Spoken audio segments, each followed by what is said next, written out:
योग शास्त्र श्रीमद् भगवत गीता को समझकर, गीता के भगवान को समझकर, भगवान के साथ बुद्धि। आपનું નામ? બ્રહ્માકુમારી અંજુ, રાજકોટ પંચશીલ સેવા કેન્દ્ર. બેન, ખાસ કરીને 3 દિવસ કાર્યક્રમ તો શું કાર્યક્રમ હતો અને કેટલા લોકો છે? શ્રીમદ્ ભગવદ્ ગીતા જે ભારતીય સંસ્કૃતિની ધરોહર છે, આ લક્ષ્યથી બ્રહ્માકુમારી પંચશીલ સેવા કેન્દ્ર પર 3 દિવસ માટે અમે શ્રીમદ્ ભગવદ્ ગીતા ટ્રેનિંગનું આયોજન કરેલું છે. આ ટ્રેનિંગ આપવા માટે ખાસ શ્રીમદ્ ભગવદ્ ગીતાના ઉપદેશક, જેઓએ 50 વર્ષથી બ્રહ્માકુમારીમાં પોતાના જીવનને સમર્પિત કર્યું છે, એવા બ્રહ્માકુમારી વીણાબેન, જે ખાસ કર્ણાટક હુબલીથી આવેલા છે. છેલ્લા 3 દિવસથી લગભગ 150થી પણ વધારે ભાઈ બહેનો આ ટ્રેનિંગમાં જોડાયેલા છે. રાજકોટ તથા આસપાસના અમારા જે સેવા કેન્દ્ર છે, ગુંડલ, પડધરી, જસદણ, વાંકાનેર, ચોટીલા, સરદાર, મોરબી વગેરે સ્થાનોએથી પણ અમારા બહેનો આ ટ્રેનિંગમાં ઉપસ્થિત રહી અને ખાસ કરીને જે શ્રીમદ્ ભગવદ્ ગીતાના શ્લોક છે, શુદ્ધ સંસ્કૃત ભાષા શીખવી એ પણ આપણા માટે જરૂરી છે, જે 3 દિવસમાં અમે ફીલ કરી રહ્યા છીએ.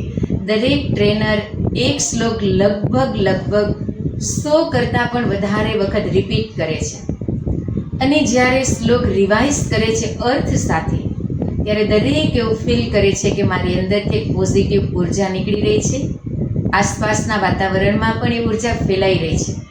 આવો અમે બધા 3 દિવસથી અનુભવ કરી રહ્યા છીએ. આ ટ્રેનિંગનું આયોજન જે થયું છે, જેનો સમગ્ર શ્રેય રાજયોગીની બ્રહ્માકુમારી ભારતી દીદીજી, જેઓ બ્રહ્માકુમારીઝના ગુજરાત ઝોનના ડાયરેક્ટર છે અને આ સેવા કેન્દ્ર ઉપર જ પોતે પોતાની સેવાઓ આપી રહ્યા છે, એમના માર્ગદર્શન હેઠળ સમગ્ર કાર્યક્રમનું આયોજન કરવામાં આવ્યું છે. ટ્રેનિંગ કરવા પાછળનો ઉદ્દેશ્ય છે? આમ તો ઘણા વખતથી અમે આ ટ્રેનિંગનું પ્લાનિંગ કરતા હતા.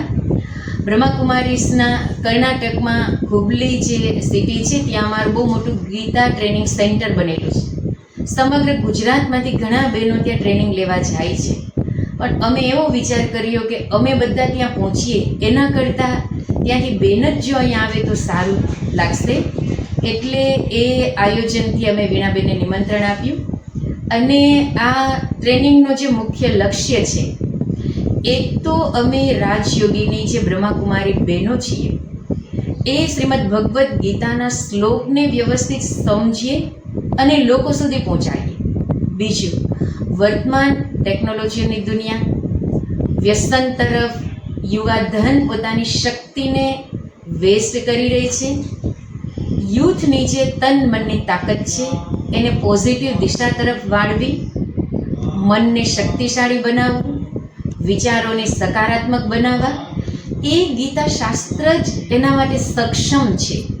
શ્રીમદ્ ભગવદ્ ગીતામાં કૃષ્ણ અને અર્જુનના જે સંવાદ છે, એ ખરેખર અત્યારની જ વિષમ પરિસ્થિતિમાં આપણા સૌ માટે એક શ્લોક છે, આપણા સૌ માટે જાણવા જેવો વિષય છે અને આપણને સૌને શક્તિ ભરનાર એ દરેક શ્લોક છે.